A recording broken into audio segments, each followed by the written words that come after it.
Chapter 7. My dinner goes up in smoke. So, some vocabulary you need to know. The oracle is a priest or priestess from whom a prophecy was sought. Naiads are water nymphs, and hospitality is the friendly reception and entertainment of guests. So, think about where Percy is, new people he's becoming friends with, and new experiences he is having. And think about what all of this helps you understand about Percy as a character as you are reading. So, chapter 7, my dinner goes up in smoke. Word of the bathroom incident spread immediately. Wherever I went, campers pointed at me and murmured something about toilet water, or maybe they were just staring at Annabeth, who was still pretty much dripping wet. She showed me a few more places: the metal shop where kids were forging their own swords, the arts and crafts room where satyrs were sandblasting a giant marble statue of a goat man, and the climbing wall, which actually consisted of two facing walls that shook violently, dropped boulders, sprayed lava, and clashed together if you didn't get to the top fast enough. Finally, we returned to the canoeing lake where the trail led back to the cabins. I've got training to do, Annabeth said flatly. Dinner's at 7:30. Just follow your cabin to the mess hall. Annabeth, I'm sorry about the toilets. Whatever. It wasn't my fault. She looked at me skeptically, and I realized it was my fault. I'd made the water shoot out of the bathroom fixtures. I didn't understand how, but the toilets had responded to me. I had become one with the plumbing. You need to talk to the Oracle, Annabeth said. Who? Not who, what? The Oracle. I'll ask Chiron. I stared into the lake, wishing somebody would give me a straight answer for once. I wasn't expecting anybody to be looking back at me from the bottom, so my heart skipped a beat when I noticed two teenage girls sitting cross legged at the base of the pier, about 20 feet below. They wore blue jeans and shimmering green t shirts, and their brown hair floated loose around their shoulders as minnows darted in and out. They smiled and waved as if I were a long lost friend. I didn't know what else to do. I waved back. Don't encourage them, Annabeth warned. Naiads are terrible flirts. Naiads, I repeated, feeling completely overwhelmed. That's it. I want to go home now. Annabeth frowned. Don't you get it, Percy? You are home. This is the only safe place on earth for kids like us. You mean mentally disturbed kids? I mean not human. Not totally human anyway. Half human. Half human and half what? I think you know. I didn't want to admit it, but I was afraid I did. I felt a tingling in my limbs, a sensation I sometimes felt when my mom talked about my dad. God, I said, half God? Annabeth nodded. Your father isn't dead, Percy. He's one of the Olympians. That's crazy. Is it? What's the most common thing gods did in the old stories? They ran around falling in love with humans and having kids with them. Do you think they've changed their old habits in the last few millennia? But those are just, I almost said myths again. Then I remembered Chiron's warning that in 2,000 years I might be considered a myth. But if all the kids here are half gods, demigods, Annabeth said, that's the official term, or half bloods. Then who's your dad? Her hands tightened around the pier railing. I got the feeling I just trespassed on a sensitive subject. My dad is a professor at West Point, she said. I haven't seen him since I was very small. He teaches American history. He's human. What? You assume it has to be a male god who finds a human female attractive? How sexist is that? Who's your mom then? Cabin 6. Meaning, Annabeth straightened. Athena, goddess of wisdom and battle. Okay, I thought, why not? And my dad? Undetermined, Annabeth said. Like I told you before, nobody knows. Except my mother, she knew. Maybe not, Percy. Gods don't always reveal their identities. My dad would have. He loved her. Annabeth gave me a cautious look. She didn't want to burst my bubble. Maybe you're right. Maybe he'll send a sign. That's the only way to know for sure. Your father has to send you a sign claiming you as his son. Sometimes it happens. You mean sometimes it doesn't? Annabeth ran her palm along the rail. The gods are busy. They have a lot of kids, and they don't always, well, sometimes they don't care about us, Percy. They ignore us. I thought about some of the kids I'd seen in the Hermes cabin, teenagers who looked sullen and depressed as if they were waiting for a call that would never come. I'd known kids like that at Yancey Academy, shuffled off to boarding school by rich parents who didn't have the time to deal with them. But God should behave better. So I'm stuck here, I said. That's it, for the rest of my life? It depends, Annabeth said. Some campers only stay the summer. If you're a child of Aphrodite or Demeter, you're probably not a real powerful force. The monsters might ignore you, so you can get by with a few months of summer training and live in the mortal world the rest of the year. But for some of us, it's too dangerous to leave. We're year-rounders. In the mortal world, we attract monsters. They sense us. They come to challenge us. Most of the time, they'll ignore us until we're old enough to cause trouble, about 10 or 11 years old. But after that, most demigods either make their way here or they get killed off. A few manage to survive in the outside world and become famous. Believe me, if I told you the names, you'd know them. Some don't even realize they're demigods, but very, very few are like that. So monsters can't get in here. Annabeth shook her head. Not unless they're intentionally stalked in the woods or specially summoned by somebody on the inside. Why would anybody want to summon a monster? Practice fights, practical jokes. Practical jokes. The point is, the borders are sealed to keep mortals and monsters out. From the outside, mortals look into the valley and see nothing unusual, just a strawberry farm. So you're a year-rounder. Annabeth nodded. From under the collar of her t-shirt, she pulled a leather necklace with 5 clay beads of different colors. It was just like Luke's, except Annabeth also had a big gold ring strung on it, like a college ring. I've been here since I was 7, she said. Every August, on the last day of summer session, you get a bead for surviving another year. I've been here longer than most of the counselors, and they're all in college. Why did you come so young? She twisted the ring on her necklace. None of your business. Oh. I stood there for a minute in uncomfortable silence. So I could just walk out of here right now if I wanted to? It would be suicide, but you could, with Mr. D's or Chiron's permission, but they wouldn't give permission until the end of the summer session unless you were granted a quest, but that hardly ever happens. The last time, her voice trailed off. I could tell from her tone that the last time hadn't gone well. Back in the sick room, I said, when you were feeding me that stuff, ambrosia. Yeah, you asked me something about the summer solstice. Annabeth's shoulders tensed. So you do know something. Well, no. Back at my old school, I overheard Grover and Chiron talking about it. Grover mentioned the summer solstice. He said something like we didn't have much time because of the deadline. What did that mean? She clenched her fists. I wish I knew. Chiron and the satyrs, they know, but they won't tell me. Something is wrong in Olympus, something pretty major. Last time I was there, everything seemed so normal.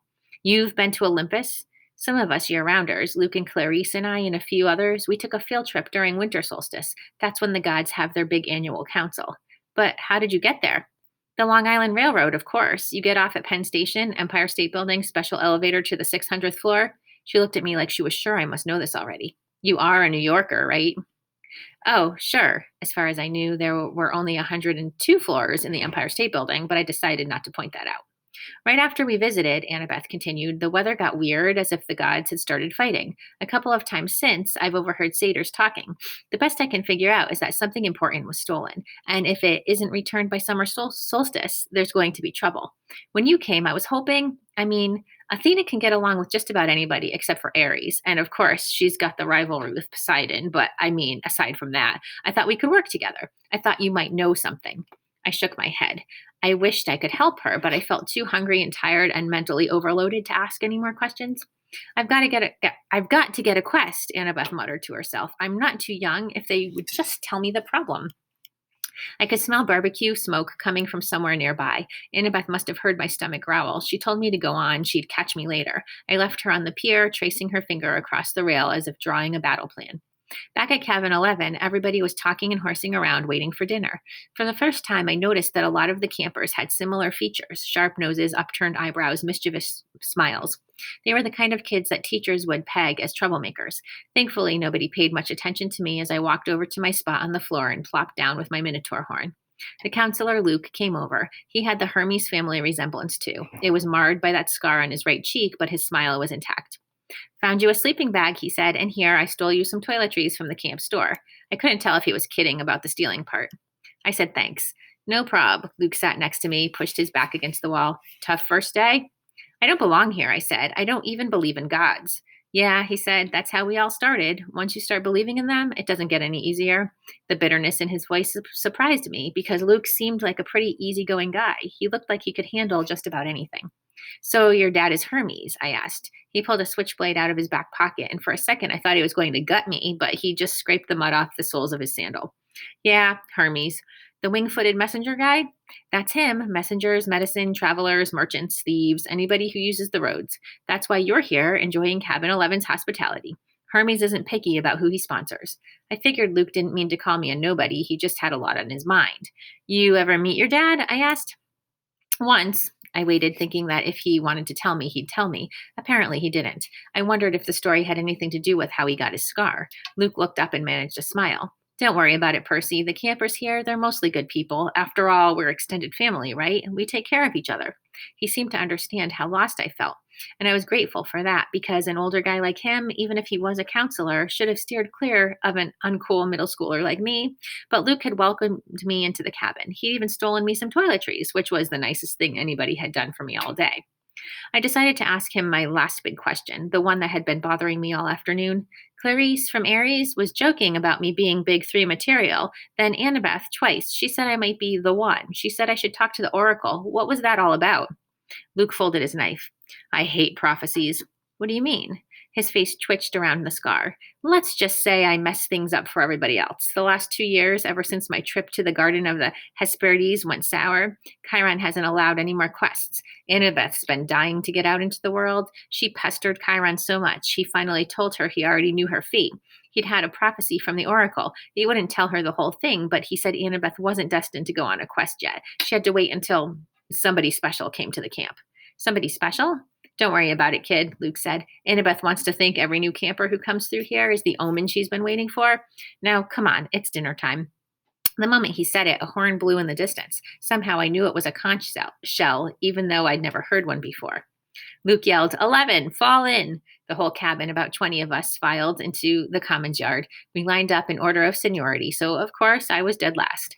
Campers came from the other cabins too, except for the 3 empty cabins at the end and cabin E, which had looked normal in the daytime but was now starting to glow silver as the sun went down. We marched up the hill to the mess hall pavilion. Satyrs joined us from the meadow. Naiads emerged from the canoeing lake. A few other girls came out of the woods, and when I say out of the woods, I mean straight out of the woods. I saw one girl about 9 or 10 years old melt from the side of a maple tree and come skipping up the hill. In all, there were maybe 100 campers, a few dozen satyrs, and a dozen assorted wood nymphs and naiads. At the pavilion, torches blazed around the marble columns. A central fire burned in a bronze brazier the size of a bathtub. Each cabin had its own table, covered in white cloth trimmed in purple. 4 of the tables were empty, but cabin 11's was way overcrowded. I had to squeeze onto the edge of a bench with half my butt hanging off. I saw Grover sitting at table 12 with Mr. D, a few satyrs, and a couple of plump blonde boys who looked just like Mr. D. Chiron stood to one side, the picnic table being way too small for a centaur. Annabeth sat at table 6 with a bunch of serious-looking athletic kids, all with her gray eyes and honey blonde hair. Clarice sat behind me at Aries' table. She'd apparently gotten over being hosed down because she was laughing and belching right alongside her friends.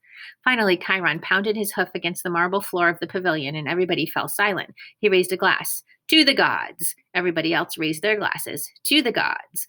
Wood nymphs came forward with platters of food, grapes, apples, strawberries, cheese, fresh bread, and yes, barbecue. My glass was empty, but Luke said, speak to it, whatever you want, non-alcoholic, of course. I said, cherry Coke, the glass filled with sparkling caramel liquid. Then I had an idea. Blue cherry Coke. The soda turned a violent shade of cobalt. I took a cautious sip. Perfect. I drank a toast to my mother. She's not gone, I told myself, not permanently anyway. She's in the underworld, and if that's a real place, then someday.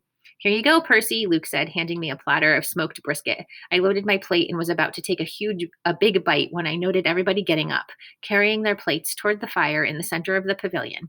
I wondered if they were going for dessert or something. Come on, Luke told me as I got closer. I saw that everyone was taking a portion of their meal and dropping it in the fire. The ripest strawberry, the juiciest slice of beef, the warmest, most buttery roll, Luke murmured in my ear. Burnt offerings for the gods. They like the smell. You're kidding. His look warned me not to take this lightly, but I couldn't help wondering why an immortal, all-powerful being would like the smell of burning food. Luke approached the fire, bowed his head, and tossed in a cluster of fat red grapes. Hermes, I was next. I wished I knew what God's name to say. Finally, I made a silent plea.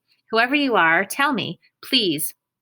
I scraped a big slice of brisket into the flames. When I caught a whiff of the smoke, I didn't gag. It smelled nothing like burning food. It smelled of hot chocolate and fresh-baked brownies, hamburgers on the grill, and wildflowers, and 100 other good things that shouldn't have gone well together, but did. I could almost believe that the gods could live off that smoke. When everybody had returned to their seats and finished eating their meals, Chiron pounded his hoof again for our attention. Mr. D got up with a huge sigh. Yes, I suppose I'd better say hello to all you brats. Well, hello. Our activities director, Chiron, says the next capture the flag is Friday. Cabin 5 presently holds the laurels. A bunch of ugly cheering rose from the Aries table. Personally, Mr. D continued, I couldn't care less, but congratulations. Also, I should tell you that we have a new camper today, Peter Johnson. Chiron murmured something. Percy Jackson, Mr. D corrected. That's right, hurrah and all that. Now run along to your silly campfire. Go on. Everybody cheered. We all headed down toward the amphitheater where Apollo's cabin led a sing-along.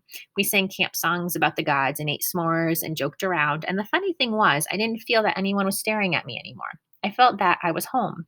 Later in the evening, when the sparks from the campfire were curling into a starry sky, the conch horn blew again, and we all filed back to our cabins. I didn't realize how exhausted I was until I collapsed on my borrowed sleeping bag. My fingers curled around the Minotaur's horn. I thought about my mom, but I had good thoughts. Her smile, the bedtime stories she would read me when I was a kid, the way she would tell me not to let the bedbugs bite. When I closed my eyes, I fell asleep instantly. That was my first day at Camp Half Blood. I wish I'd known how briefly I would get to enjoy my new home.